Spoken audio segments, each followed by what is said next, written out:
मैंने वक्फ एक्ट को कोर्ट में चुनौती दिया है और मेरे वक्फ एक्ट चुनौती देने के बाद देश में अलग अलग और भी याचिकाएं आई हैं। कल केंद्र सरकार ने कोर्ट को बताया है कि अब तक देश भर में 120 याचिकाएं आ चुकी हैं जो वक्फ एक्ट को चैलेंज कर रही हैं। ये बहुत बड़ी बात है। इसका मतलब वक्फ बोर्ड वक्फ एक्ट को यूज़ करके पूरे देश में ज़मीन कब्जा कर रहा है। अदरवाइज़ ये पहली बार मैं सुन रहा हूँ कि किसी एक कानून के खिलाफ इतनी बड़ी मात्रा में याचिकाएं आई हैं। हालांकि सीए कानून के खिलाफ 250 याचिका आई थी, लेकिन सीए का विरोध करने वाले क्यों आए थे सबको पता है। सीए क्यों रोकना चाहते हैं, एनआरसी क्यों रोकना चाहते हैं, सबको पता है। लेकिन वक्फ एक्ट के खिलाफ 120 याचिकाओं का आना मुझे लगता है बहुत अच्छी बात है। देश में जागरूकता बढ़ रही है। पूरे देश में लोग वक्फ एक्ट से जो परेशान हैं वो हाई कोर्ट जा रहे हैं। कल कोर्ट ने सेंट्रल गवर्नमेंट को यही कहा कि जब 120 याचिकाएं आ चुकी हैं तो आप सबको कंसोलिडेट करिए, सबको इकट्ठा करिए और इकट्ठा करके एक साथ सुप्रीम कोर्ट में फाइल करिए। अभी वक्फ एक्ट को मैंने दिल्ली हाई कोर्ट में चैलेंज किया है, विष्णु शंकर जैन जी ने इलाहाबाद हाई कोर्ट में चैलेंज किया है, पारस जैन जी ने और विक्रम दुबे जी ने उसको इंदौर हाई कोर्ट में चैलेंज किया है। अलग अलग हाई कोर्ट में, कुछ जबलपुर हाई कोर्ट में भी है, कुछ मध्य प्रदेश हाई कोर्ट में है, कुछ ग्वालियर हाई कोर्ट में, अलग अलग हाई कोर्ट में है।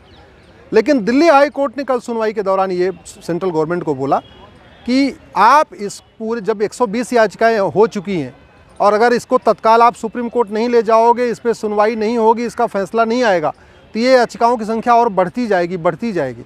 इसलिए अच्छा यही होगा कि आप सारे मैटर को कंसोलिडेट करिए, सारी याचिकाओं को पूरे देश भर से इकट्ठा करिए और इसको सुप्रीम कोर्ट ले जाइए। पहले कोर्ट ने हमसे बोला कि आपका इस पर क्या कहना है, तो मैंने कोर्ट को यही बताया ये कानून इतना घटिया है कि अगर वक्फ बोर्ड आज की डेट में अगर हाई कोर्ट को कह दे कि ये हाई कोर्ट हमारी है, तो वक्फ एक्ट के हाई कोर्ट को भी वक्फ बोर्ड के सामने जाना पड़ेगा।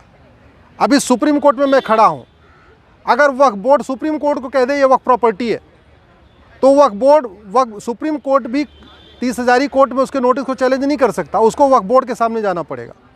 अगर वक्फ बोर्ड राष्ट्रपति भवन को कह दे ये वक्फ प्रॉपर्टी है, तो हमारे राष्ट्रपति महोदया को वक्फ बोर्ड के सामने जाके बताना पड़ेगा नहीं ये राष्ट्रपति भवन वक्फ बोर्ड की प्रॉपर्टी नहीं है।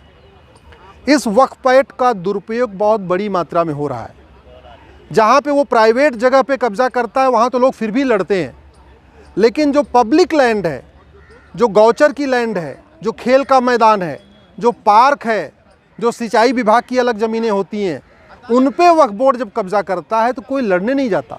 और उसका एक बड़ा कारण ये है क्योंकि वक्फ बोर्ड का ऑफिस हमेशा राजधानी में होता है। अब मेरठ मुजफ्फरनगर में वक्फ बोर्ड अगर किसी पार्क पे कब्जा कर ले तो वक्फ बोर्ड की नोटिस को मेरठ मुजफ्फरनगर में चैलेंज नहीं कर सकते, आपको जाना पड़ेगा लखनऊ जहाँ उसका ऑफिस है।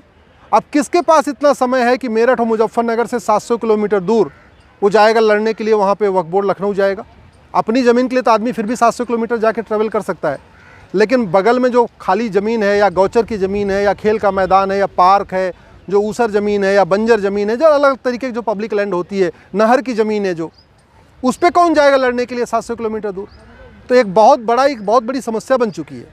और ये वक्फ बोर्ड एक्सटॉर्शन का भी काम कर रहा है। बड़े बड़े जो ईमानदार लोग हैं उनको नोटिस भेजता है, जो पैसे वाले लोग हैं उनको नोटिस भेजता है और कहता है ये आपकी ज़मीन वक्फी प्रॉपर्टी है, अगर आपको अपनी ज़मीन चाहिए वापस तो कुछ लेन देन करो। तो एक तरीके से एक्सटॉर्शन का भी काम कर रहा है। और जो सबसे खतरनाक काम कर रहा है ये वक्फ बोर्ड, लोगों को धर्मांतरण करा रहा है।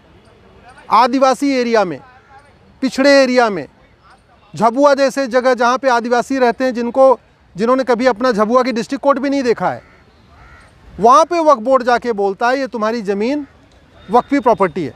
वो बेचारे आदिवासी न थाना जानते हैं, न तहसील जानते हैं, न पुलिस जानते हैं, न कोर्ट जानते हैं, और वो सालों साल से सदियों से वहाँ रह रहे हैं, पुरखे वहाँ रहते रहे, लेकिन उनके पास कोई बहुत प्रॉपर डॉक्यूमेंट भी नहीं होता है। तो वक्फ बोर्ड उनको कहता है खाली करो, अगर नहीं खाली करो तो कन्वर्ट हो जाओ। तो कन्वर्जन का भी खेल चल रहा है।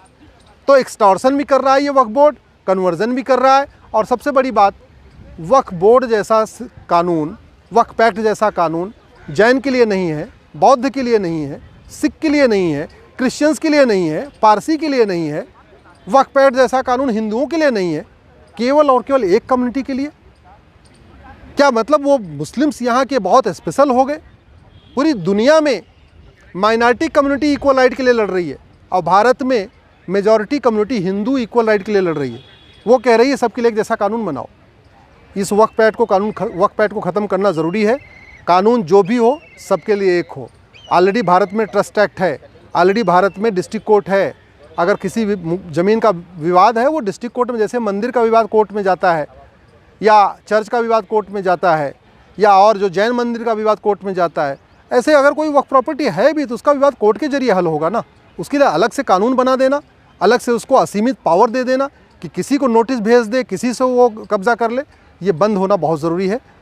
मैं आपसे निवेदन करता हूँ इसके बारे में अधिक से अधिक जागरूकता फैलाइए, इस वीडियो को अधिक से अधिक शेयर करिए।